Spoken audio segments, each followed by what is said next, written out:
spelled out, the number 4, fmb@gmail.com. Here is my lovely co-host and wife of 37 years, Kim Ryan, with our first guest of the day. Okay, well, it hasn't been 37 years, but, you know, you're getting close. It feels like 37 years, that's for sure. So we are so happy to have you back today, Rexann. Thank you for indulging us in your presence here today. Actually, I look forward to coming. It's fun. You guys are very relaxing to talk to. And like I said, it's a fun place to be. It's a fun thing to do. It's just a conversation. If you invite anybody that's out there, say yes. Yes. Well, we've invited a couple people, and unfortunately, they have said no, probably for very good reason. However, we try to be fair. I try to be fair and balanced. Can't always say the same for my wonderful husband, but in any event, so. Yes. So he ran down all your accolades. Is there any other information that he missed or was inaccurate about? Oh, nothing was inaccurate there, but that's basically my professional resume. Here on the beach, I've done a lot of volunteer work for different groups. I'm a volunteer for Friends of the Mound House. I'm on their board, actually. I volunteer for Chapel by the Sea. I also work with the group in Lehigh, the Presbyterian Homes of Lehigh. I'm on their board to help provide housing for senior citizens and handicapped folks that are low income. And you have been here, a resident on the beach, for a while now. I have. It'll be 8 years in March that I've been a full-time resident, stay here year-round. Okay. When I bought my home in 1999, my husband and I planned on going back and forth. And we'd been doing that because we had to when we were both working. But once we retired, we did it one time, and I said to my husband, you know, this is really a grind. I like being down there. Let's just stay year-round. And so that's what we've done ever since. And you have also previously served on the town council. I did. I left my post 2 years ago, but I was on for 3 years. I think it was 2014 to 17. Yeah. Yes, and it's been a little rocky since you left. So actually, it was a little rocky before I left. And why was it rocky back then? Well, some new people got elected to the council, and while you were on, I was on, and one of the things that I found very disturbing that happened was that they called an emergency meeting and fired the town manager, and I think it was done in a very deceitful way. Yes. I was reading some of the information, some of the minutes from back then, and you did express some strong feelings towards some of the members. I think the news press quoted me as being livid was the word. I think that was you don't hear that one very often. But I think you're pretty measured in your responses, but I would assume that getting caught off guard and, you know, no one wants to be a part of that kind of an incident where you haven't fleshed out all the issues. Exactly. Basically, there were two big things going on there. One is, do we keep this town manager? But if you decide you don't want to keep him, how do you get rid of him? And I personally didn't have enough evidence that I think we should have gotten rid of him at that time. And we didn't have any kind of evidentiary hearing. There was no due process. And I predicted it was going to lead to a lawsuit, and it did. And it ended up costing the town money because of the way that they got rid of him. There are ways that if you want to fire someone or dismiss someone, there are ways to do it, and there are ways not to do it, and they did it the absolute most wrong way you could have done it. And then it was also revealed that they had gone behind the scenes. They had gotten advice from legal counsel that was not the attorney for the town, which I think was really, really wrong. And there were no results or punishments. Nothing happened as a result of that improper behavior. Who were the council members? I mean, I think, who was on the council back then? Everybody. Who was the entire group that was on there without pointing fingers? Because you can go back and read the transcript. Dennis Bobeck was the mayor. Okay. Tracy Gore had been elected. I believe, Summer Stockton was on at that time. It was before she resigned, and Anita Saracita and I. Okay. Okay. So those were the players. Yes. And when when council members take it upon themselves to go seek counsel from someone or to go to speak to anybody about town business, I'm not a lawyer or a person who stands in ethical review of anybody, but isn't that bordering on impropriety, and doesn't that get close to the sunshine laws? Well, sunshine applies to the elected members. So talking to an outside attorney doesn't violate the sunshine law. The sunshine law is that two people that are on any elected board that would vote on an issue can't speak to each other about any issue that might become before you, which with this town council means almost anything can come before this town council to be voted on. Beach chairs, sidewalks. There are so many things that you really, and my policy is that I err on the side of caution. If someone that, you know, is on the council with me starts to mention something, I always say to myself, gee, could we ever be voting on this? And if we might be voting on it, even if it's not on the agenda at the present time, but you know it might be in the future, you say, hey, we can't talk about this. And you stop. So now, jumping forward to this election coming up, and Dennis is running again, how, we know you're going to get on. So if he gets on, I'm not saying I know I'm going to get on. I know you're not. I feel confident. If that were to happen and he were to get on, what kind of working relationship do you feel you guys could carve out? Well, I'm always going to be respectful to him. I believe if you go back and look, I never disrespected him. And that's the way I believe in dealing with people, because you have to go forward. And if you disrespect people, then you can't go forward. And if he is respectful to me, then I think we would be able to have a working relationship. And dealing with each other respectfully, besides just being what you should do, there are codes of conduct and codes of ethics that the town is and the council members are supposed to abide by when they get into office. Definitely. So hopefully. And you know, you don't even always have to go back and read what's written down. To me, I think you need to listen to your gut. You know, if there's a little voice inside of you saying, gee, maybe I shouldn't be doing this, then listen to that little voice. You can never go wrong by erring on the side of caution. Well, I think it gets to character, and I think that, you know, your experience and all the things that you have done speak to your character, because you can't fake it once you get in there. It's how you are is how you are. You're exactly right. So anyways, I will say that we talked about your ad, and I made a comment of the X in the box.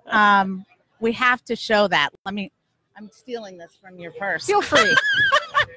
So there is vote for Rexann with the X in the box, which I love. I love. A friend of mine came up with that. I do not take credit, but it was a great idea. It was. And the tenets under which you operate, I came up with a little mnemonic this morning. So now we're going to refer to you as Rexann Hosafros, which stands for integrity, knowledge, and experience. Thank you. Yeah. So speak to us about how those three adjectives, you know, some of your, how you describe yourself in those adjectives, what your integrity and your knowledge and your experience are going to lend themselves well to this position. Well, I think having a background in law is a good thing. That's a good one. There's a lot of negativity out there about attorneys. And there are some attorneys that are not such nice people, and I've met them. I was not one of them. Like you heard earlier, I worked for the Legal Aid Society. I tried to help poor people. I tried to help families. I worked for the state and tried to make sure that things were safe. One of the things I did was elevator safety when I worked for the state. I tried to make sure things were safe for people. There are a lot of attorneys out there who do that kind of thing, but they don't get any of that kind of press. But anyway, I think a legal background is a good thing. I also have the knowledge from having worked for the town before. And one thing that I believe in is that you can never have enough knowledge. One of the things I did when I was elected before is I spent a half a day with at least one person in every department learning what happened in their department. I plan on doing that again. I rode around with Tunes Lefebvre in a town vehicle, picking up stuff. He showed me what kinds of things they do. I spent time at Bay Oaks. I spend time at the Mount House all the time. I'm always trying to learn more. So I think you can never have enough knowledge. Integrity, I think that's another thing that's important. I chose those 3 adjectives because I don't think it's so important to run on the issues as to run on qualifications. This is a job. You're voting for someone to get a job. You want to hire the person who's got the ability to deal with something new that you haven't even thought of that's going to come up in the next 3 years. Right. There are many issues that are going to come up that we haven't even discussed or thought of. So you want people who have those abilities. So I believe in running on qualifications more than the issues. And I think, you know, the big thing that I always come back to in these situations is character. And you can look at a person's actions and the things that they say and the things that they do and get a sense of their character. And that's where people are really going to have to take a look at past behaviors will predict future behaviors. So on that note, in talking about the issues that are coming up, I mean, I researched some of the issues, but from your standpoint, what are the big issues that are facing Estero Island in the next couple years? Well, the 2 biggest issues that I think we need to concentrate on is the water quality issue. I'm not going to talk about that any further because I think that's kind of been talked to death, to tell you the truth, but it is my #1 concern. I also think all the Estero Boulevard projects should be the #2 concern of the town council, and we need to concentrate our time on that. There are some other things that are on the back burner for me that I think we also need to look at. One of them is emergency preparation. The 3 years I was on council, I spent most of that 3 years trying to get our emergency plan rewritten. It still hasn't been rewritten to this day. We managed to function pretty well through Irma. But we were lucky. You got lucky. We were lucky. Yeah. And I think we need to take a look at that plan. And the plan that we have in place now is truly out of date. It refers to things like using fax. Nobody uses fax anymore to communicate, really. So it needs to be updated. And it's important that we're ready to go should an emergency hit us. It's just a few months away to hurricane season. Now, on Estero Boulevard, are you referring to the road construction primarily? Well, it's actually, I think it's 5 or 6 projects. I can't even name them all. And it's very frustrating to people because it has gone on so long, but what they have to do is add up in their minds how many things are going on out there. They put in a new gas line, put in waters. But the cable guys have been out there. The FPL put in new poles. There's fresh water, drinking water lines going in. There's a stormwater project. And fortunately, we're doing all of this ahead of the road so that when the road is put down, we don't tear it up next year to fix something else. So, and I've seen that happen in so many jurisdictions. And so I'm so glad that we're doing all this other stuff ahead of the road project. But because of that, it's incredibly complicated. And you got to ask a lot of questions and make sure it keeps moving forward. Well, I know that Ed had interviewed Christel Construction, and they had talked about that very thing, that, you know, there was a lot of upgrades that were going on. Lines that were above ground were going underground to update, update things down here. And that project, they had shaved off 5 years. Yes, yes. But I also heard that there was some maybe disagreement from the town manager about the validity of that getting done in time. Do you have any comment on that? I really don't, because I don't know. I'm not an insider at the present time, so I don't know the inside information, but I'm looking forward to getting to look at that again. Well, hopefully it will be, according to the people who are actually doing the project, will prevail with their prediction, and it'll be done sooner rather than later. And I do know they did shave a lot of time off the project, and we have the county officials to thank for that. The businesses contacted them and said, hey, this is killing our island. Right. We've got to move this along. And they did take a significant amount of time off the project. Well, good. Now, what about the TPI project? Do you have any comments? Or I'd love to see that lawsuit get resolved as soon as possible. I also have questions for the town attorney about what's going on with that. It seems to me we could be a little more aggressive about trying to get that dismissed. Resolved. I don't know if a motion to dismiss has been filed or not, but that's an action the town could be taking if we have grounds to do that. I don't know if they have a restraining order or an injunction to keep the project from going forward at this point or not. That's a question I'd like to have answered. If they do have an injunction, I'd like to see us move to set that aside. There are things that we could be doing, and I haven't heard any of them discussed. Now, is it true that the town attorney, are they looking at changing, and they did change that? They hired a brand new town attorney. Okay. I don't know him. I have heard him speak. I watch all the town council meetings online. I've been impressed so far by the few minutes that I've heard him speak. It's going to take them, I would imagine, a little bit of time to get up. He's got to get up to speed on a myriad of stuff. I mean, yeah, there's a lot. So that's going to kind of delay some of the things that you were talking about too, because you have to give them a chance to get up to speed so that they can. I can say, though, with pleasure, I say this, the prior town attorney, I saw him, he was in the crowd. They are doing a transition period. He didn't just walk away mad. He's staying and filling in and training and giving information to the new town attorney. So I applaud both of those gentlemen for their professionalism. Well, that's good to hear. And I actually did watch a little bit of it too. And the gentleman, the previous town attorney, was kind of sitting in the back when Leon was talking, and he was, he made his plea, and he was very professional. Yes. So it's good that there's some professionalism that's exhibited. Yes. On TV there. So do you have a question, dear? Oh, I appreciate it. I didn't want to interrupt you because I know that is not the. She was on a roll. She was. She's done a lot of research, and I can't believe you said you watched the council meetings. You have no time for that. You're so busy.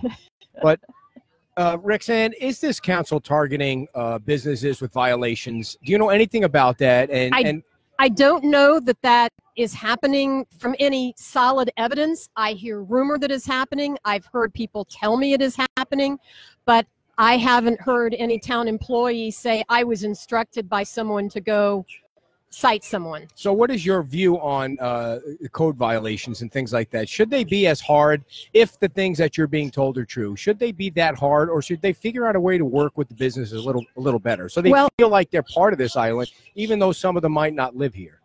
I have an actual plan to deal with this issue, and I mentioned it before at an EITA meeting. You need to take your code and you need to break it down into 3 parts. The first part should be safety. If someone doesn't have a fence around their pool to protect a child from falling in, you should be on them right now, immediately. That should be first tier. Then you have a second and third tier based on severity of the violation. Third tier things should be receiving warnings with lots of time to fix them. Second tier things should probably also be receiving warnings with a little less time to fix them. Safety issues, life and limb, those should be getting immediate hammered. Right. Now the sidewalk situation, thank you. It looked like in 2015 that they raised the sidewalk rate at that point from $4.50 to $6, but wanted to take it to $12 back then, and people were like, wow, which it was would have been a big hike. They've since now passed that. Yes, and they did. So, I mean, it's going from 6 to 9, which is a pretty big 50% jump. Right. For businesses coming off of a not so great year. To clarify, this when you say sidewalk issue, you mean the businesses on Times Square that have the tables out in the Times Square? Yeah. Okay, because there's a sidewalk repair going on too. No, there's more than one controversy. Yeah. No, I mean the price that they have to pay to lease the space from the town. It does seem like it was a big jump to me. However, I will say this in defense of something that the current council has done. My understanding is that another business further down the avenue had already negotiated the same rates that they passed and agreed to pay those rates. So if you charge less to these folks out here, right, it looks like you're treating people differently. Now, that's what I've been told. I don't know that that's true, but that's what my understanding is, that someone else privately negotiated to pay those same rates. Interesting. Did you know that, dear? Yes. Oh. So All I right. think the council was a bit caught in that situation. Even though, of course, they wanted to raise it, you could tell that that was their discussion. They wanted to raise them higher than other people were saying. But I think if I had been there, I might have said, yeah, I think maybe we have to go that way because of the fact that another business is already paying that rate. Right. And you can't treat people differently that are in the same circumstances. No, that would not be fair. And you are fair. And I think it's important that you keep referring to having, the knowing what's really going on, not going on hearsay, but having evidence before you make a decision and being thoughtful and thinking it through and not having a knee-jerk response is something that's much needed. Yeah. Getting information is so important. And one of the things I will say to you that's difficult about being on town council is they present you with a notebook about 4 days before the meeting. Sometimes it's 500-600 pages that you have to go through. It would be nice if we could get more information a little earlier. I understand that they're trying to compile it into an organized form, but if they could shoot out part of the information early and say, look, this isn't organized yet, but we know this is going to be part of the packet, you can start reading. There is a lot that they have to digest. And I really, really want people on town council who are going to read that packet and know what's in it. I've heard people asking questions, and I know the answers in the packet because I read it. And I hate to hear that because that means that they didn't read the stuff. Well, 500 pages? Yeah. Is a lot to read. It is. In a short amount of time. It is. It is. If you've got 4 days, then you got to read 125 pages a day. Yeah, and if you're doing anything else besides serving on the town council, it's difficult. It's difficult. Wow. It's supposed to be a part-time job. I found it to be a full-time job. Well, and you have the time to devote to it as well. I am lucky that I do. I see a lot less of my husband. He doesn't care for the amount of time that I'm away. That's not always a bad thing. But he's very supportive. And in fact, I feel sorry for the people that he'll collar and they'll say, why should I vote for my wife, for your wife? And he'll give him a 20-minute diatribe. So now what about one thing that's coming up is the garbage thing. How is the garbage removal going to get done down here? Because it currently, February 1st, it's going from the town doing it to looking for an outside. My understanding is that they found a private hauler to do it and that it's going to cost everybody less to do it. Now, I don't know if that's true. That's just my understanding. Right. But if that's the situation, I think, hey, businesses, if you found somebody that'll do it for you, and I think they're going to give them even better service is my understanding. So that would be super. Well, I hope that's the way it's going. Up the street, as I was coming down here, one of the contractors, garbage contractors, was right in front of me, and he was being very efficient. Well, I do know that they don't have service on Sunday, so that's going to be a problem because obviously Saturday's a big night down here. But yeah, they're working through that. I thought I had heard, though, I think it was Advanced Disposal who appeared at a meeting who said he would look into whether they would be able to provide something special for them on Sunday or not. Now, I don't know whether he was able to accomplish that, but that's something you can do with private business. You can say, hey, we'll pay extra if you'll come on Sunday. I only have one more question, dear. So, Rexann, are you pro-growth, or do you want Fort Myers Beach to be a tiny little town forever? Well, my answer to that is that I can restate it. I believe in balance. I believe in there have always been two camps on this island, residents and business. I need them both. I like to be able to go out to eat. I want a nice place to go. I want businesses where I can shop on this island. I don't want to have to leave the island to go to buy something if I need a new light bulb or whatever. I'm in favor of business. I believe in appropriate growth. Measured growth, yes. But I also believe that the businesses need to respect the residents. And I believe in large part they have. There's a few bad eggs that have caused consternation. We know that everywhere you go. Let's concentrate on the people causing the problem and not say, okay, we're going to regulate everybody who does this. We've already got enough regulations in place. We need to enforce what we've got. Well, and I would say too that there's might be a third group in there. Is you've got residents against some other homeowners, because you do have the issue of these short-term rentals where people rent out they have the house, Right. bought the house as an investment property, Right. and then they're renting it out. And I can imagine living next to a house like that where every week somebody's coming in, and that's great. You're on vacation, Right. party hardy. But if that person next door has to get up and go to work, Exactly. that's a problem. It is a problem. And the unfortunate thing is that the state of Florida has basically interceded in this area and said, you are not allowed to regulate short-term rentals. If you already have home rule, yes, and Oh. it's in violation of home Home rule, in rule, my right. opinion. Yeah. What the only reason we have a law is that ours was passed before the state interceded. Mhm. And it makes me nervous every time people talk about modifying it, because there is some case law that says if you modify it, you can lose it. Fall under that, right? Right. I haven't heard that anybody sued us over the last time, but they could. So I worry about modifying that. I will be looking into that and seeing if there's anything we can do about it. There's actually some provisions in there that are horrible. There is a provision that says you can only do a short-term rental to a family. Well, that's not going to work. Yeah, yeah, that's fair. Just discriminatory. Right. What is a family? That's punitive. People Yeah, have yeah, foster kids. They're not related to them. Right. How do you define that? Yeah. How do you define a family? It's discriminatory. So we've got some bad things. They left that in, So, and I'm not sure why. Maybe they thought if they changed that, that would be one of the things that would trigger the state to say, look, you don't have a law anymore. I don't know. Well, and I did hear some discussion that what they're looking at now, that there was some precedent set where some of these rules had been in place before but weren't being enforced. Correct. And so the new stuff was to sort of bolster up the enforcement of that. Because I know the one thing about having someone available 24/7, while it may be difficult, you need someone to call Exactly. if there's a problem with that house next door, because calling the sheriff for that kind of baloney is ridiculous. Mm-hmm. To me, I agree. In my opinion. I agree.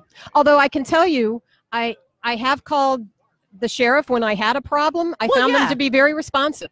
And I know that when we contact them, that they get in touch with the town manager, or they've come to town council meetings and talked to us about how they can do things better, different places to patrol and show more attention to.